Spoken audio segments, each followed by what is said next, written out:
नमस्कार, प्रणाम, सलाम। मैं मोहम्मद इकलाक खान, आप सबका भाई। कैसे हैं आप सब?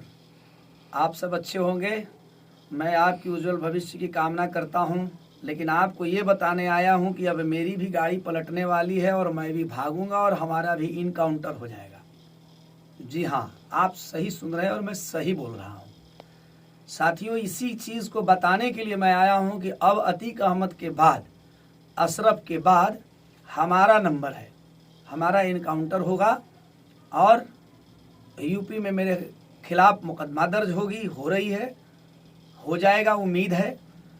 क्योंकि फ़ोन से हमें कल जो है ये सुझाव एक बंधु ने, बीजेपी के कोई आईटी सेल के थे कि कोई अफसर थे, क्या थे, अपना परिचय तो नहीं बताए, लेकिन हमारा परिचय लिए और हमसे बातें हुई।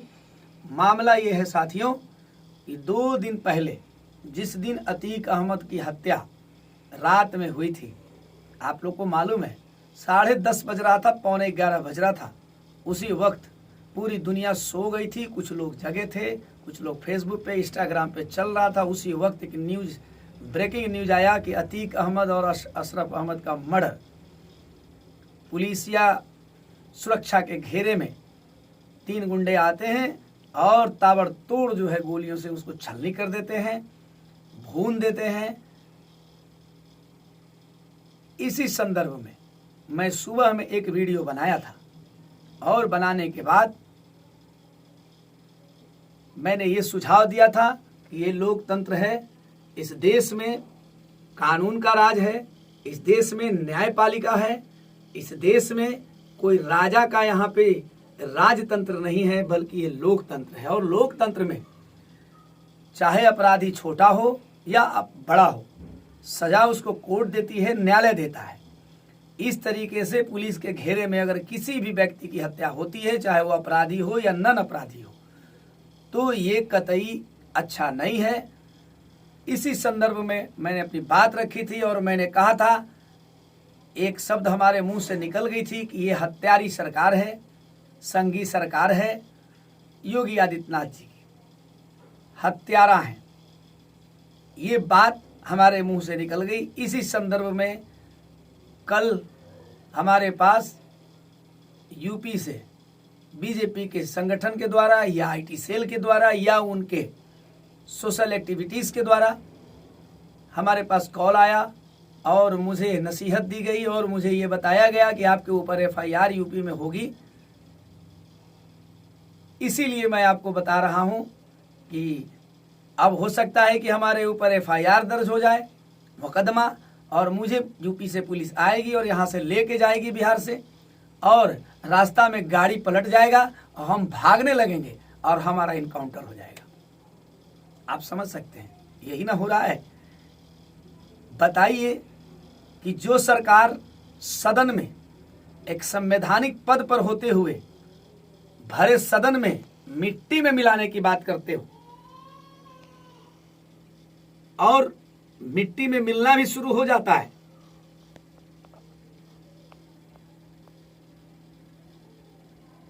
हत्यारा मैं नहीं बना रहा हूं, हत्यारा तो उनके जितने अंधभक्त हैं और जितनी गोदी मीडिया है वो तो खुद लिख रही है कि बाबा की जय हो, योगी आदित्यनाथ ने बहुत बढ़िया किया। हम बोल रहे हैं, मेरे कमेंट बॉक्स में जाकर के देख लीजिए जो मैं वीडियो बनाया हूं। तो भैया मैंने बोला कि मैं बोल दिया हत्यारा तो बड़ा गड़बड़ हो गया, हत्यारा बोलने पर मेरे पर मुकदमा होगा, किस बिहाफ में आपने हत्यारा बोल दिया। हम बोले कि भाई अगर मैं आज किसी को धमकी देता हूं और कल उसकी कोई हत्या कर दे, चाहे कोई भी मार दे, तो क्या मेरे ऊपर मुकदमा होगा कि नहीं होगा? मुझे लोग हत्यारा बोलेंगे कि नहीं बोलेंगे? इसी बात पर घंटन बहस चली, 59 मिनट के करीब। हमारी उनकी ऑडियो रिकॉर्डिंग भी उन्होंने भी किया और बहुत शालीनता पूर्वक बात चली, बड़ी अच्छे से बात चली, अच्छे सज्जन थे। लेकिन सवाल यह है, क्या लोकतांत्रिक आवाज उठाने के लिए, क्या कानून की राज स्थापित हो, ये बात बताने के लिए, आवाज उठाने के लिए सरकार मुकदमा करेगी या उनके लोग मुकदमा करेंगे? हाँ भाई, कर भी सकते हैं।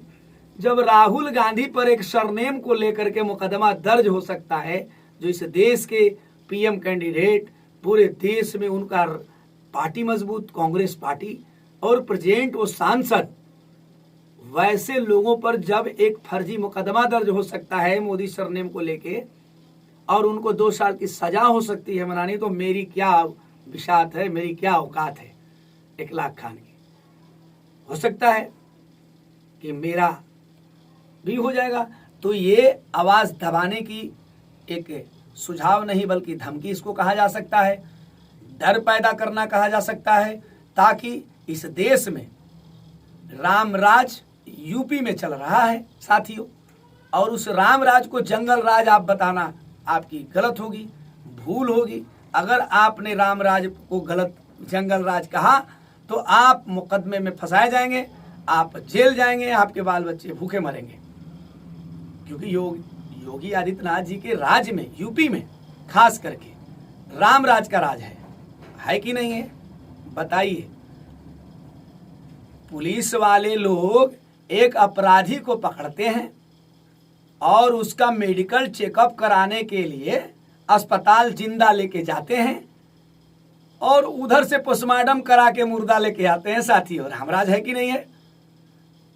20 पुलिस वाले की घेराबंदी में 3 गुंडे आते हैं, माफिया उसको डॉन ही ना भाई, 20 पुलिस वाले के बीच में विदेशी पिस्तौल 7-7 लाख का एक गन विदेशी लेके आते हैं और वो माफिया बहुत बैकग्राउंड गरीबी दिखाई जाती है, ये मीडिया में चल रहा है, फिर भी उसके पास 7-7 लाख रुपए का एक गन होता है और उस गन से वो माफिया अतीक अहमद और अशरफ अहमद, जो कि ये भी अंडरवर्ल्ड जैसे माफिया हैं, इनके ऊपर 100 से ऊपर मुकदमाएं, इन सजापात थे, ये सजाएं काट रहे थे और ये पुलिस के घेरे में ये अपराधी को लाते हैं लोग और 3 माफिया लोग आते हैं और 2 माफिया को उड़ा देते हैं। रामराज तो है ही, क्योंकि योगी जी का कहना है कि मिट्टी में मिला देंगे। किसको? माफिया को। यही बात चल रही है कि माफिया को मिट्टी में मिलाने की बात करी है उन्होंने। बहुत अच्छी बात है, माफिया को मिट्टी में मिलाइए, कौन रोकता है? लेकिन मिट्टी में आप क्यों मिलाएंगे साहब? आपको किसने पावर दे दिया मिट्टी में मिलाने की? कोर्ट कचहरी है, इस देश में लोकतांत्रिक देश है, ये कानून है, विधि व्यवस्था है, सबके लिए कानून बराबर है। याद करिए कि जब गांधी जी की हत्या हुई थी, गॉडसे ने किया था, तो उसको भी इनकाउंटर करके नहीं मारा गया था, कानून ने सजा दिया था, कानून के तहत सजा मिली थी। इस देश में कसाब नाम का भी व्यक्ति हत्यारा आया था, लेकिन उसको भी कानून के तरफ फांसी पर चढ़ाया गया था। लेकिन आप मिट्टी में मिलाने की बात करते हैं, तो रामराज तो है ही, क्योंकि अब यूपी सरकार में क्षेत्र में माफिया का खात्मा है, यही है रामराज। क्योंकि यूपी सरकार में 2 माफिया को मारी जाती है और 3 माफिया पैदा होता है, तो रामराज तो है, माफिया तो खत्म हो रहा है। आप समझ सकते हैं कैसे नहीं, माफिया नहीं खत्म हो रहा है। फिर एक दिन बाद, एक दिन भी नहीं बीती कि एक लड़की की हत्या हो जाती है कॉलेज से बाहर, तो बताओ साथियों, माफियागिरी तो खत्म ही हो रहा है। ना उमेश पाल को बचा पाए सरकार और ना अतीक अहमद अशरफ को बचा पाई सरकार, और ये माफियागिरी खत्म हो रहा है। कानून का राज है, राम राज है। आहा, क्या बात है। और इस राम राज पर अगर आप सवाल खड़ा करेंगे तो आप पे मुकदमा दर्ज होगी और आप जेल जाएंगे। हो सकता है जेल जाने से पहले आपकी गाड़ी पलट जाए, आप पलट जाए और आप भागने लगिएगा, आपके पास गन आ जाएगा और आप काउंटर करने लगिएगा पुलिस की। यही तो कहानी, यही तो हो रहा है। मेरी कम्मों की अम्मा बता रही थी कि अजी पुलिस वाले इतने अच्छे थे, गोली चलाने वाले इतने अच्छे थे, 3 नए, इतना बढ़िया था लड़का लोग कि आया और 20 पुलिस वाले के बीच में ऐसा ऐसा ठाए ठाए मारा कि कोई पुलिस वाले भैया को खरोंच तक नहीं आई। है कि नहीं? ये रामराज ही तो है, खरोंच तक नहीं आई। अरे और गनीमत कहो वो गोली चलाने वाले भैया की कि वो लोग मारने के बाद दोनों हाथ ऊपर उठा के खड़े हो गए और कहे दरोगा जी आओ हमको जल्दी से पकड़ लो, नहीं तो हम भाग जाएंगे। रामराज है कि नहीं? पुलिस वाले की तो यही कथनी है। मेरी कम्मों की अम्मा कहती है कि जब देखो तो इनकाउंटर, वो हम पे गोली चला रहा था, हम उस पे गोली चला रहे थे, उसकी गोली हमको नहीं लगी, हमारी गोली उसको लग गई, क्योंकि हम गोली चलाने में जेम्स वाट के पोता जो ठहरे, निशाना हमारा चूकता नहीं है। ये बार बार की कहानी सुनी थी, उतना नहीं, एक और सुनी थी। मेरी कम्मों की अम्मा कहती है कि टीवी पर सुनते थे, देखते थे, राम का नाम सुने थे, लेकिन राम की नाम का चमत्कार तो देख लिए। टीवी पे लाइव चल रहा था और 3 बंदे आए, नए लौंडे सब, और आ करके ठाए ठाए उड़ाए और जय श्री राम जय श्री राम जय श्री राम का नारा लगाने लगे। तो अब मुझे पता चला कि जय श्री राम में कितनी ताकत है। तो साथियों, मेरा कतई उद्देश्य नहीं है कि किसी भी सरकार को बदनाम करें, मेरा कतई उद्देश्य नहीं है किसी अपराधी को सपोर्ट करें।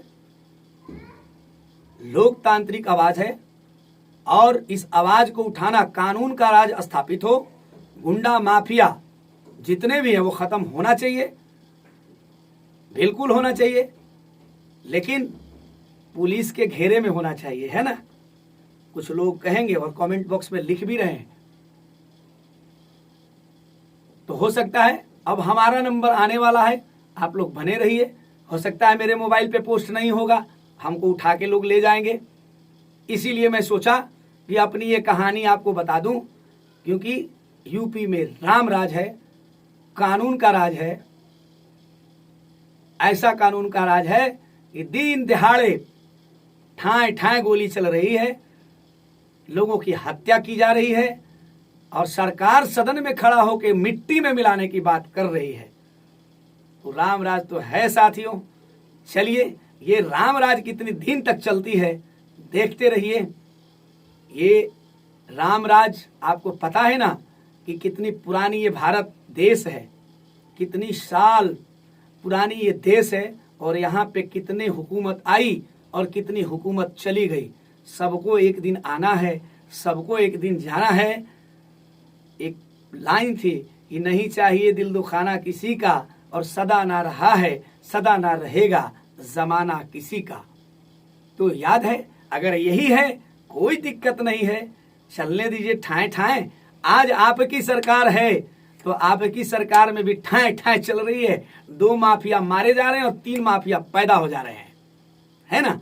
तो उसी तरह फिर कोई सरकार आएगी, फिर वैसे ही करेगी। तो ये आम नागरिक के का सुरक्षा कौन करेगा, इसकी जवाबदेही कौन लेगा इस देश में।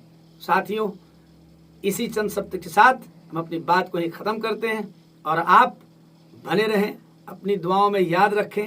और हम मर भी गए तो याद रखिएगा कि मैं अपने लिए नहीं बल्कि इस देश के लिए, इस राज्य के लिए, इस आवाम की आवाज के लिए मैंने लोकतांत्रिक तरीके से अपनी बात रखी है। सभी लोगों को नमस्कार, सलाम, जय भीम, जय भारत।